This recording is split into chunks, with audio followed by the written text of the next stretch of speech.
In hidden corners of the world, governments are testing unidentified flying objects.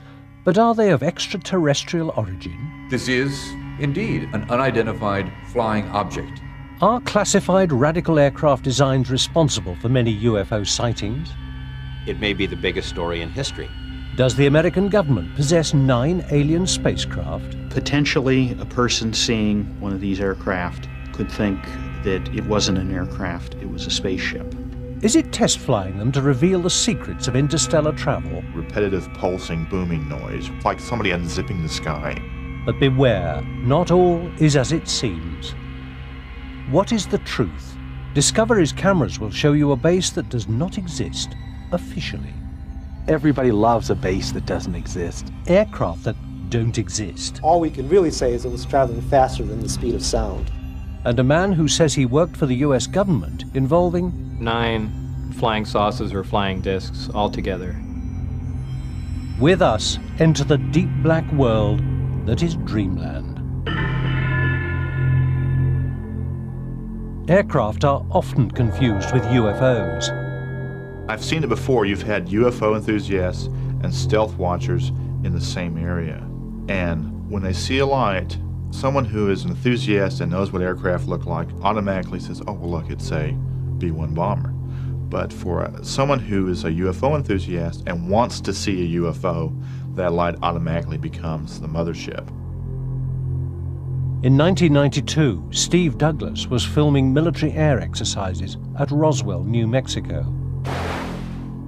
In the near dark, his camera caught a few seconds of a very strange triangular craft. He took the fuzzy picture to an expert. This is probably your proverbial tantalizing image, because it is something we believe is an unusual aircraft, one that the government doesn't admit they have, so it would be exciting to be able to get a good, clear picture of it, because this is just interesting. It's exciting. It's exciting to discover something unknown. I mean, this is a black aircraft against a black sky, and there's a lot of noise in the frame, so that anytime you look at the aircraft, it's almost the same color as the background. This is a cleaned up, processed image that I did using, if you would, pure image processing. But that's still awfully noisy, and it's very hard to see anything. But it would be very easy to use the computer to help clean it up, to go in and electronically, look at the image and say, wow, that's the sky, and that's noisy, and here are the edges of the object, and I'll just clean them up. I'll smooth out those edges. Well, the problem with that is if I have expectations about what I'm going to see, and I use those in the work I'm doing, then what I end up getting is exactly what I was looking for. I can make it anything I want, a flying saucer, or you name it. It is obviously flying, it's obviously unknown, so it is definitely a UFO, but that doesn't mean it's a spaceship from another planet, or a time traveler, or a fill in the blank. We have strong suspicions that this is, in fact, a highly secret, highly stealthy reconnaissance airplane that the government has and has operated, but for reasons of security, they haven't admitted that they own or operate it. This is, indeed, an unidentified flying object. This is what Steve Douglas filmed. The TR-3 Black Manta. It does not exist officially. Is the Black Manta sighting a one-off? In the last 5 years, the description of UFOs has changed. Reports of triangular craft are as common as traditional saucer shapes. Last year, a British Airways flight from Milan descended to land at Manchester, England. Suddenly, a triangular craft flashed past the airliner just yards in front of its nose. Neither the airliners nor ground control's radar detected the high-speed craft. It was a classic close encounter. But with what? Newspaper headlines screamed that an alien spacecraft had buzzed the jetliner. What they did not report was what specialist aviation magazines already knew. Less than 15 miles away, a British company is building the top-secret prototype of a stealth aircraft. It has a strange, triangular shape. It is an unidentified flying object, a UFO. Strange aircraft are often reported in the press. Some become famous, others never make it beyond the prototype. They are UFOs. They do not exist, officially. And fly from a base that does not exist, officially. The home of America's deep black aircraft is hidden in the Nevada nuclear test site. For decades, nuclear warheads were tested here. It's not a safe place for the unwary to venture.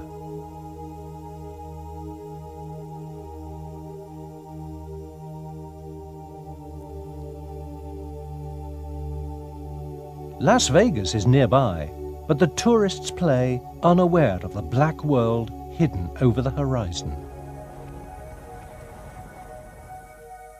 Area 51 of the test site is Groom Lake. Aircraft call sign, Dreamland. Groom Lake appears in no list of military installations, and yet it has the longest runway in the world and the biggest aircraft hangar. What it holds is above top secret. Dreamland does not exist officially, and yet it has attracted so much public attention that maps of the base are now available. To enter here means risking imprisonment without trial. The use of lethal force is authorized. It was from Groom Lake that the great spy planes of the Cold War were operated in complete secrecy. The U-2, the CIA's spy plane, was first flown here. Later, the family of aircraft that include the SR-71 Blackbird lived in top secrecy for more than 10 years. The Blackbird flew faster and higher than any aircraft. Like the U-2, it was invulnerable until missile technology made it obsolete.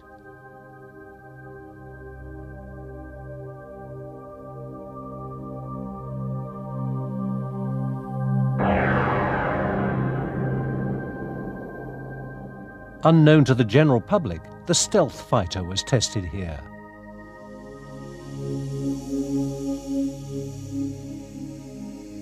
Top-secret aircraft have been confused with UFOs for half a century. In the mid and late 40s, it was a period of fantastic development in aviation. Today we can't appreciate it, but there were airplanes without propellers. That was akin to a car without a motor. There were airplanes without tails. There were airplanes that were disc-shaped. There were airplanes with swept wings. Potentially, a person seeing one of these aircraft could think that it wasn't an aircraft, it was a spaceship. A person not knowing about these aircraft would think that there's something beyond earthly performance and assume that these were in fact flying saucers. The world's first reported sighting of flying saucers was in fact of flying wings. Pilot Kenneth Arnold saw delta-winged craft, not discs. After he made the sighting and landed, Kenneth Arnold talked with several other pilots, and their idea was that it was some type of U.S. secret weapon, a guided missile, or it had been built by the Soviets. Later, the idea came up that these were not earthly vehicles, but alien vehicles, based on their performance and maneuvers, which could not be matched, reportedly, by any earthly materials, or they could not be survived by the human body. The US government did make an attempt to build a flying saucer. The Avro car was probably the best lawnmower ever built. The pilot had to wear an oxygen mask to keep from choking on the grass clippings. It was essentially a hovercraft. It was only a technological demonstrator for a whole family of very remarkable aircraft. The Lockheed Skunk Works, California. Generations of deep black aircraft were built here. In recent years, its parking lot has remained full. Yet officially, it has little work underway. Too little to explain all the activity. Production of the Blackbird spy plane is long finished. Its last contract was for the stealth fighter. That is near completion. It cannot explain the work being done behind closed doors. Is a new deep black triangular UFO being built? Aviation experts suspect that the answer lies in a 1985 Pentagon document. A mysterious aircraft codenamed Aurora Project was accidentally included alongside budgets for the U-2 and Blackbird spy planes. There has been no mention of it since. It does not exist officially. The first thing I heard about Aurora was that air traffic controllers out on the west coast were being told to expect very high-speed targets on their radar screens, that it was a classified program, that they weren't to panic and they weren't to report it to anybody else. The next piece of information, and the one that I think really started me investigating the Aurora story, was a sequence of sonic booms over California. On Thursday, June the 18th, 1992, at 7 in the morning, and on 6 other Thursdays at the same hour in the preceding year, a minor tremor rattled coffee cups in Los Angeles.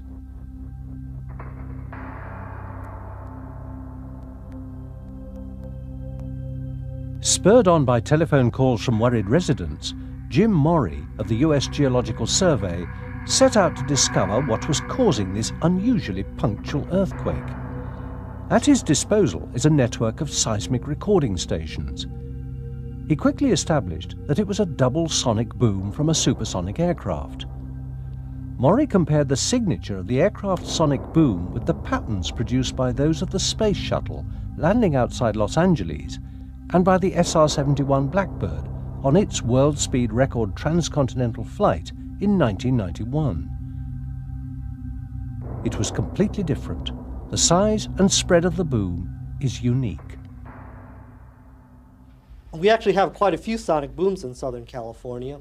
One of the reasons is that the space shuttle lands at Edwards Air Force Base, which is in the desert here.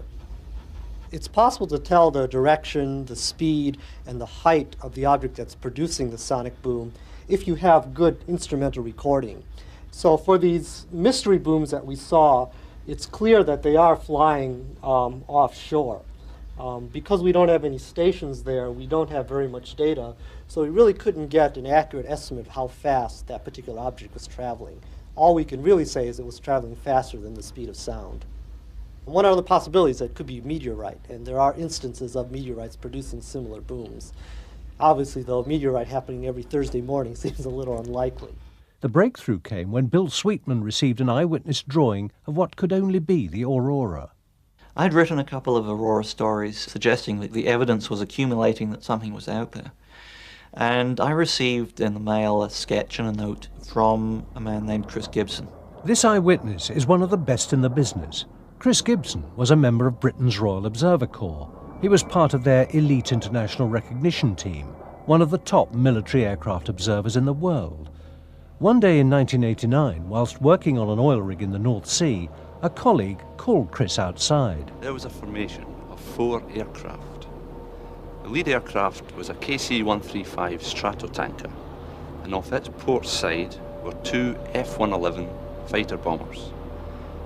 Off the tail of the KC-135 Stratotanker was a black triangular aircraft. It had no wings, no tail, a perfect triangle.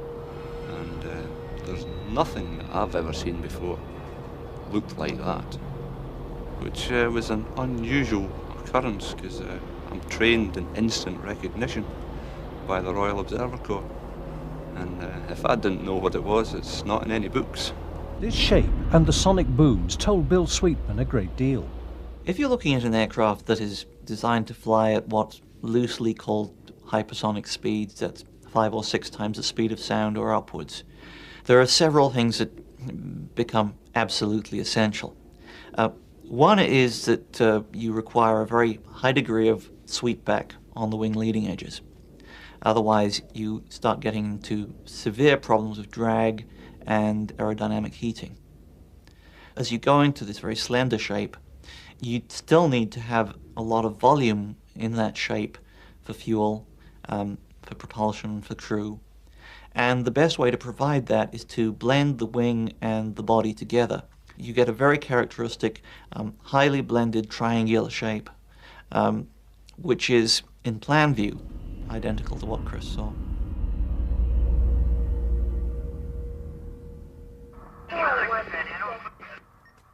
Photographic evidence came from Amarillo, Texas, home to a sophisticated military signals monitoring post.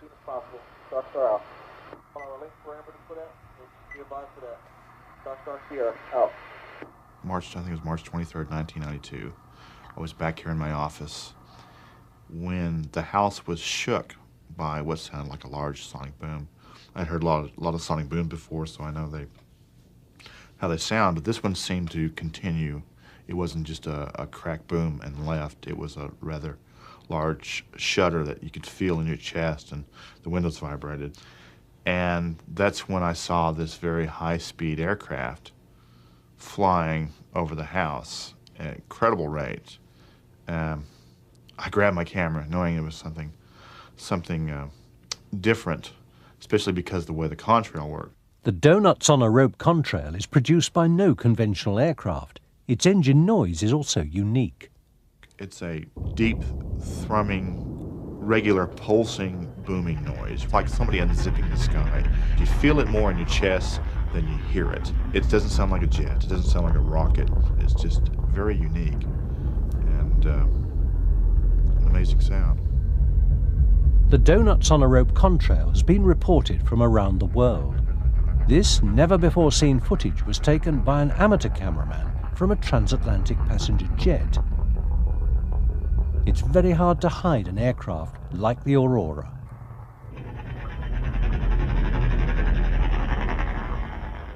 The contrail and engine noise are the signature of a pulsed detonation engine, the kind of engine necessary to fly at hypersonic speeds. With a cruising speed of 5,300 miles per hour, Mach 8, operating in near orbit at an altitude of 50 to 80 miles, the Aurora could reach anywhere in the world in 3 hours. Aurora is a continuing investigation which is not yet closed. Personally, I think that there's overwhelming evidence that there is a high-speed program out there. Like the deep black projects that came before it, the Aurora's existence is still denied.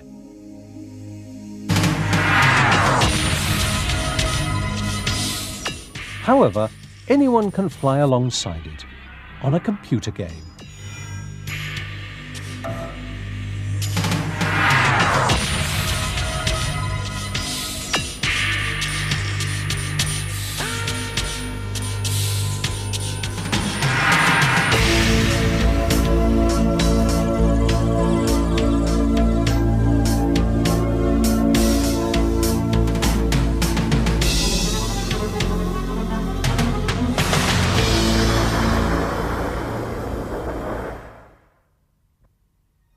The Aurora's main test base would be Dreamland, at Groom Lake, Area 51 in the Nevada nuclear test site. But something hidden even deeper in the deep black world is rumored to be flown at Area 51, captured alien spacecraft. Dreamland has become the focus of those who say that there is a government conspiracy to cover up alien contact. It could be the biggest story in history.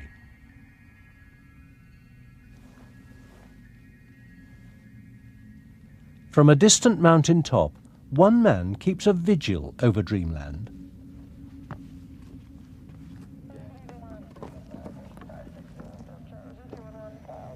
I'm up here on Tickaboo Peak, 25 miles east of the base. It's an 8,000-foot peak. It's the last outpost of public oversight over this government facility. I come here just because I think it needs to be done. Someone has to watch what's going on out there, and there's a lot of adventure in it too. Everybody loves a base that doesn't exist, and I'm no exception. It's like they put that base out here just so I can crack it. I want to know what's going on in there, but more importantly, I like the process of cracking a mystery. This is like a Sherlock Holmes mystery. What is going on out there? You have all sorts of clues, but how do you put them together? The base itself, it just sits there. It's like any other Air Force base. I see it like a Rorschach ink blot test. People come and see this ambiguous stimulus and they impress whatever they want on the stimulus. Some people see conspiracies. They say that the one world government is based out there. Some other people think all the missing children in the world have been taken here. Other people see only black programs. Others see spirits. They think that out there the aliens are communing in some way with our government, and you can send out your love and bring them into you. The stories are as varied as the people who come here. These beliefs are based on the claims of one man. There were 9 flying saucers or flying discs altogether. Rachel, Nevada, population 101 and falling. Its inhabitants have seen many strange things flying over the mountains above Dreamland. I believe that there are saucer-shaped craft here on Earth. I definitely believe it was a saucer. I've seen a lot of strange things out here. It was just a series of lights. Dancing lights. And they came up close, and then they were gone in an instant. Saucers or extraterrestrial craft could be visiting the Earth. I definitely think aliens have had to have visited the Earth. Some may be extraterrestrial from another planetary system around another star. It was something from outer space. I believe it's possible. It could be within regions underneath the Earth that have been established as a base. There's too much technology out here that can't be explained. We might be dealing with an interdimensional phenomena. I definitely think the government knows. I don't think we're alone in the universe.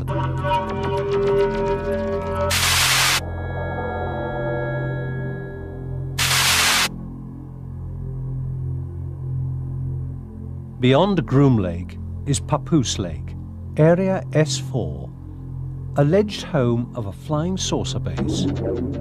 Bob Lazar, jet car builder, former employee of the Los Alamos National Laboratory, the birthplace of the atomic bomb, and supposedly hired as an engineer on a top-secret project.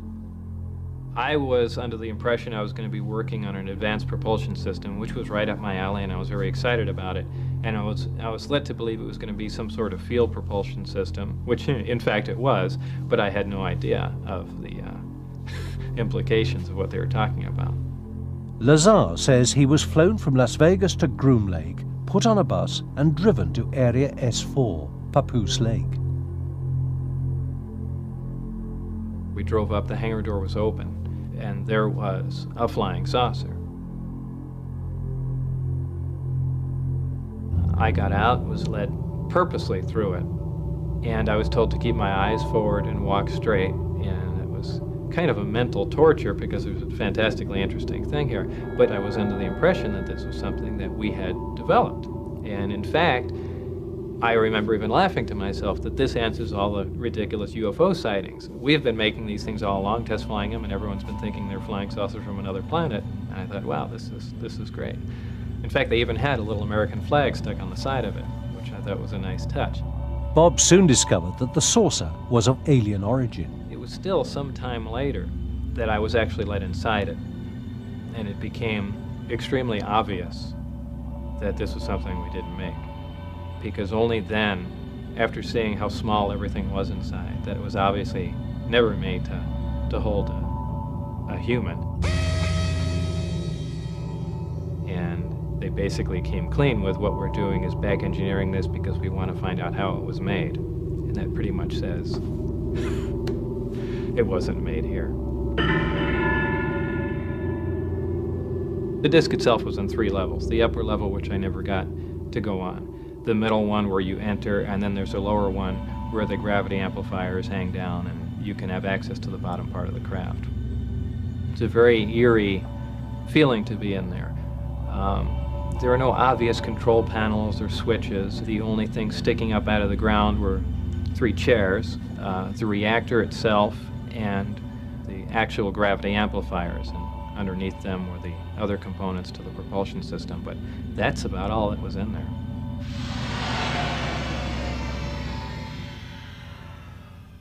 Bob Lazar has been investigated by a reporter at the local TV station. What some have called the Cosmic Watergate. There had been stories about Dreamland floating around in Nevada for a number of years, little bits and pieces in the newspaper, references to secret programs, occasionally a reference to alien technology. There have been some of those same kind of references in ufological circles, people saying, there's a secret base in Nevada, you better check this kind of a thing out. It wasn't until about 1987 I started digging into some of these things. In 1989, I met Robert Lazar, and the story he told me was an incredible one by any standards. I thought that if, in fact, any of this stuff checks out, it may be the biggest story in history. Does Lazar's story check out? Do any records of Lazar's past employment exist? For myself and the TV station, the key to his credibility, the key to his story was always Los Alamos, because if he worked at Los Alamos, if he worked in classified projects, it is at least conceivable that he would have been brought to Nevada to work in other classified projects. As a test on his veracity, we wanted to go to Los Alamos and have him show us around. He said, I can get you in. I said, yeah, we'll believe this when we see it. So we were there on a weekend. Fewer people are in the lab, and Bob, in fact, did take us in. And it was like following him through this labyrinth of different labs and facilities, and he knew his way around like a rabbit in its own burrow. He knew where everything was, and that impressed me, because how would he know if he hadn't been there? Los Alamos was uncooperative from the first day. Years and years went by, and I still couldn't get any confirmation from them that Bob had ever worked there. It makes no sense. They'd have no records on someone who worked there just a few years before, but that's what they were telling me. Now, I had interviewed other people that worked with Bob there who say that he was an employee, he was a physicist, and he worked in classified projects. If that were the case, where are the records? Because to this day, we still can't find them. What this tells me is that someone has tried to wipe out Bob's background so that fewer people will give him any credibility.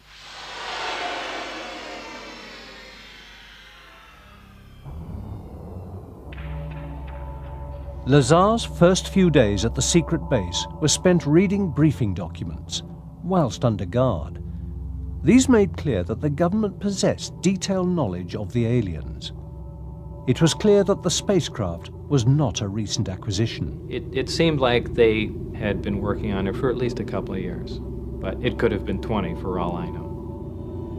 Once when I went in the hangar, all the bay doors were open all the way down, and you can see that there were other crafts in there, and they were all completely different. Now, I was told that all the power sources and propulsion systems were identical in them. As far as how many of them were operational, I only know the one that I worked on was operational. The rest of them, for all I know, could have been cardboard mock-ups, so I really can't even comment on them. One of the craft looked like it had been stood up on end and a projectile fired through it. So I would imagine some of these crafts were non-functional.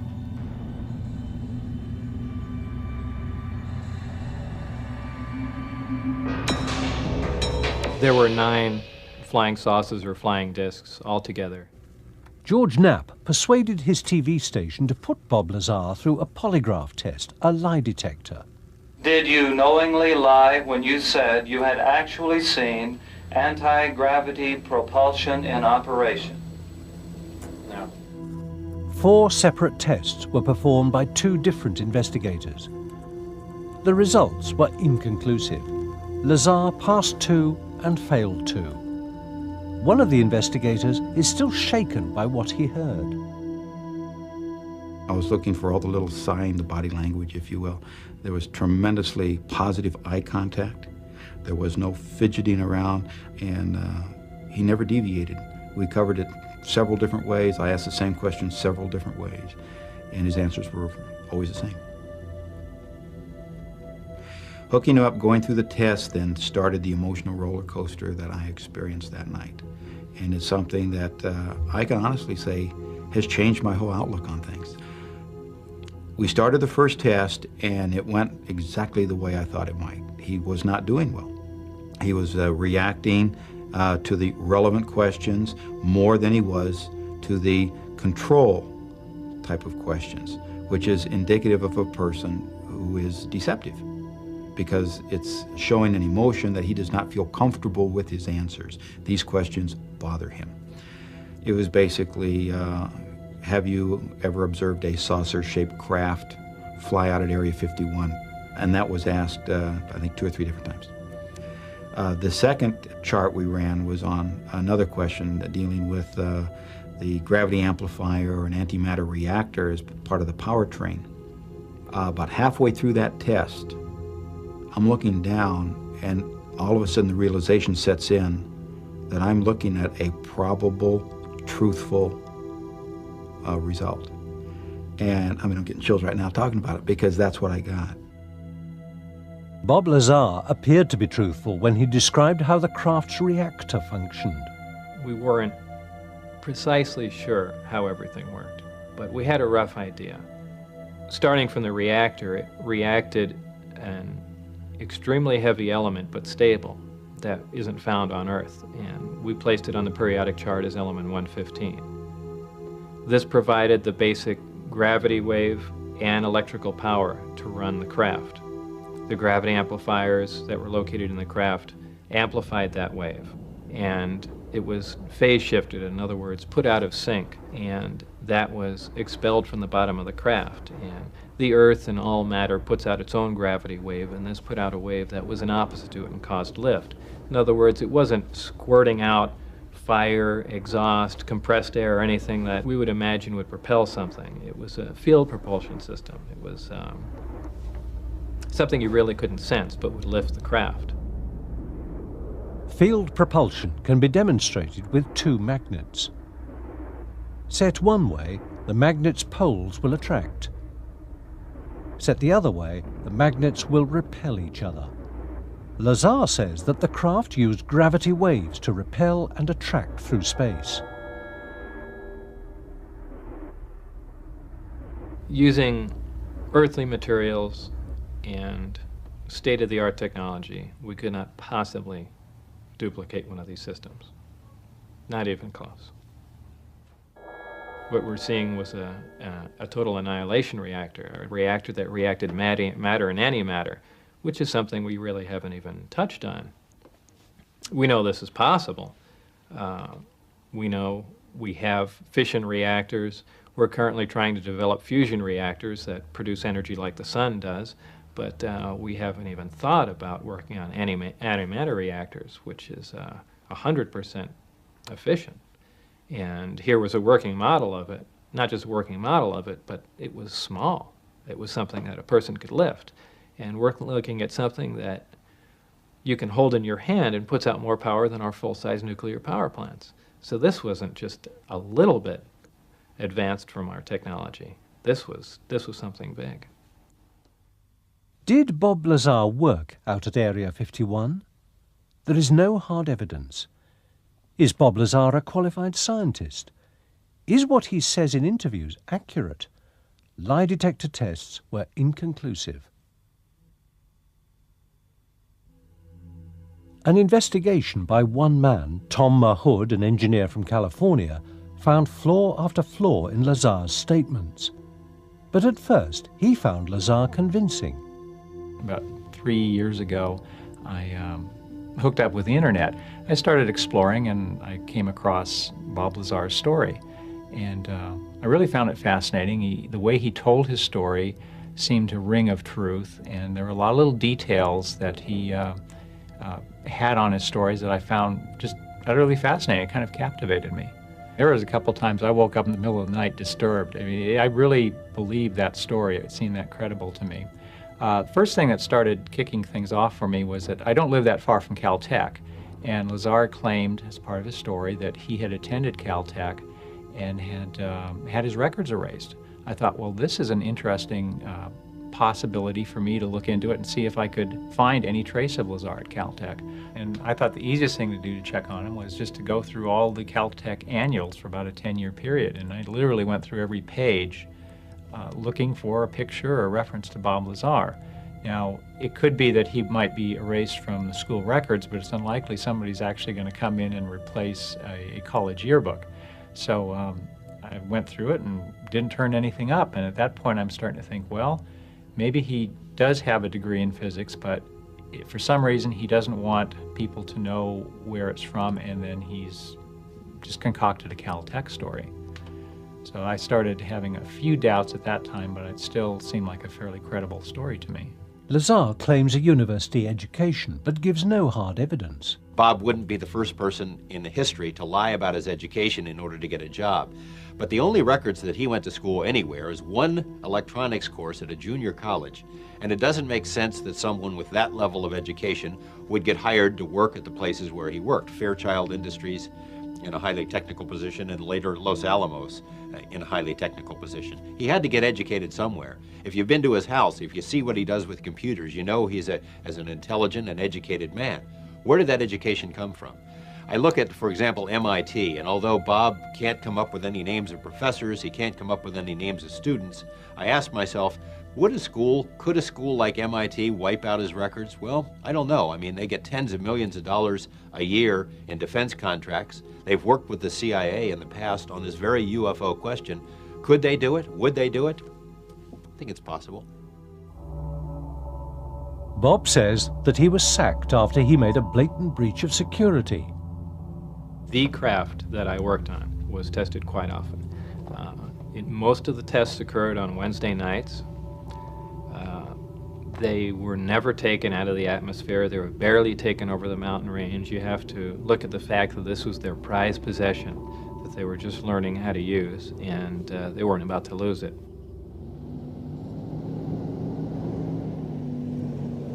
I had the timetables for the specific testing dates and times. And I did bring some friends on a specific day where I wouldn't be working, and they got to view some of the tests for themselves. It's just sitting there. Lazar claims that they saw a bright, brilliant light. It was the alien spacecraft moving through the sky in directions and angles beyond the performance of conventional aircraft. Coming toward us! Coming over.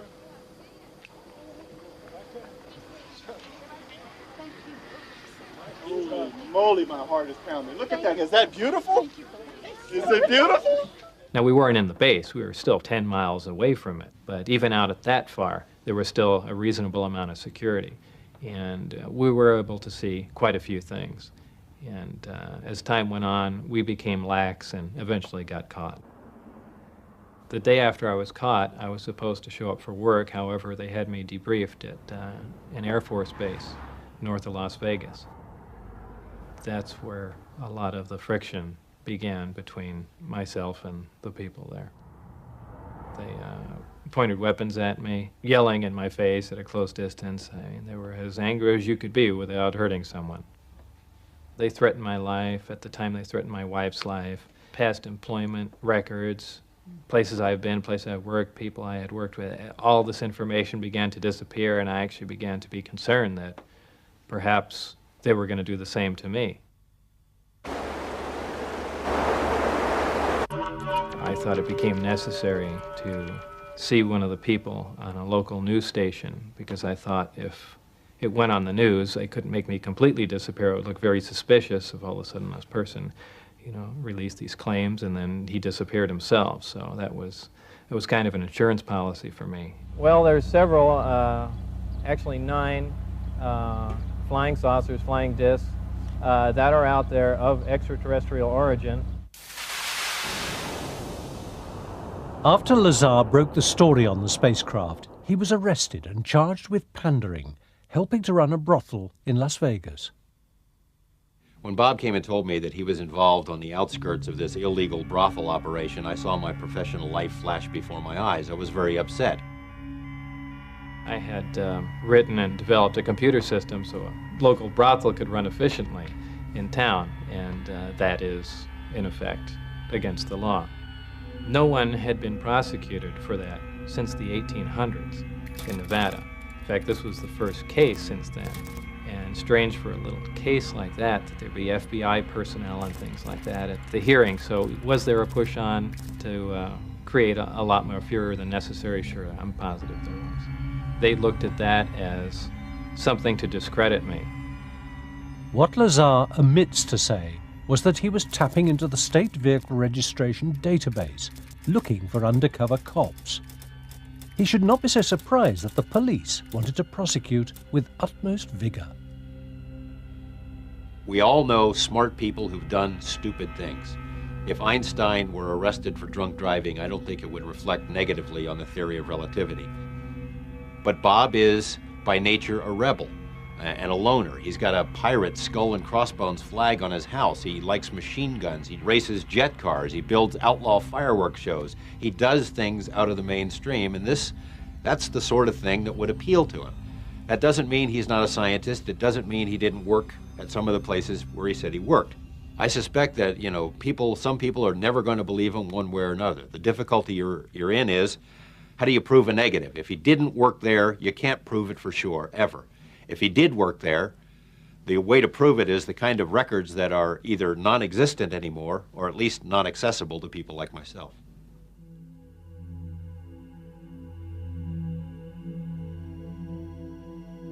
Bob Lazar seems to have a very peculiar memory. I'm not sure that it's suspicious, but it is peculiar in that he seems to remember very tiny details of his time spent at S4, yet he seems to have trouble remembering classes that he took, professors' names, dates.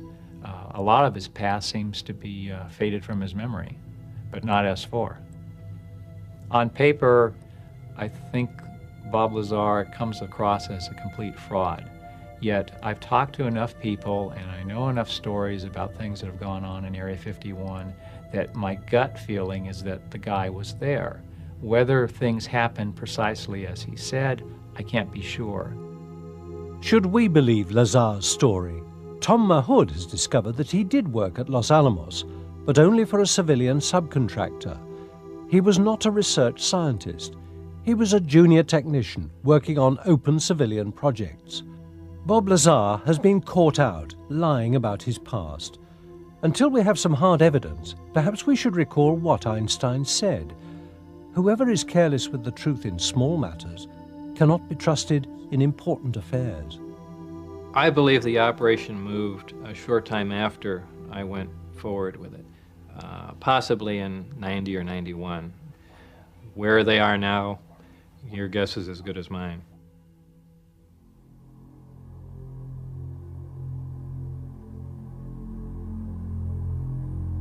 What can we trust? There are great cases. The fabric of the craft was a very smooth, black glass type. There are convincing eyewitnesses. It was a UFO. Is there any hard data? There is one new, fascinating report.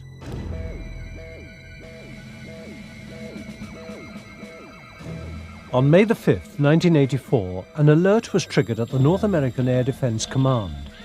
Moving hot and fast through Earth orbit, it was not an incoming missile. It was codenamed Fast Walker.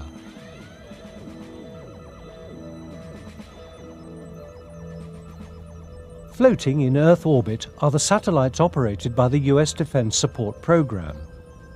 Their job is to provide the first warning of an incoming ballistic missile attack on the United States. The satellite sensors are so delicate that they also pick up infrared heat signals, even ones from minor house fires. At 1400 hours Zulu time, a DSP satellite detected a hot, fast, solid object swept in from outer space. It passed within 15 miles of the satellite and then curved back out into deep space. It was tracked for 9 minutes. A top-secret summary of the Fast Walker shows the time and place of the incident, the infrared signature of the object, and its track through Earth orbit. It was leaked to a UFO investigator. Where it appeared in the sensor field would indicate that the object came into the sensor field from outer space, went in front of the sensor, and left, departing back into deep space. It would indicate it was some type of craft that had the ability to maneuver. If this fast walker was a meteorite, then the Earth's gravitational field would have sucked it into the atmosphere, burning it up. It takes energy to break the grip of Earth's gravity. Inanimate objects like meteors or space junk can't do this. Spacecraft like the Space Shuttle can. But the fast walker came from outer space. And there you have hard evidence. You have telemetry from that satellite. You have information. You have systems. You have data that you can go back and investigate and check and verify. In the past, usually UFO events are just eyewitness testimony. There you have a very sensitive defense system that sent you the information to the ground. I don't even know if you can solve it. Maybe it's one of those enigmas that's just going to be with us forever. You know, what type of craft would have that ability? And some people might say a UFO.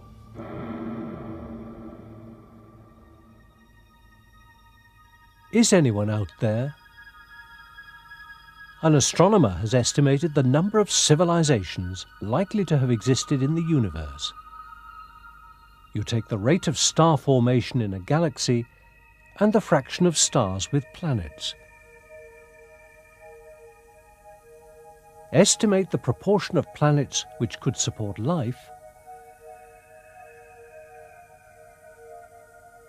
Calculate the fraction of living things which become civilizations. Work out how long before those civilizations become detectable. Guess how long a civilization lasts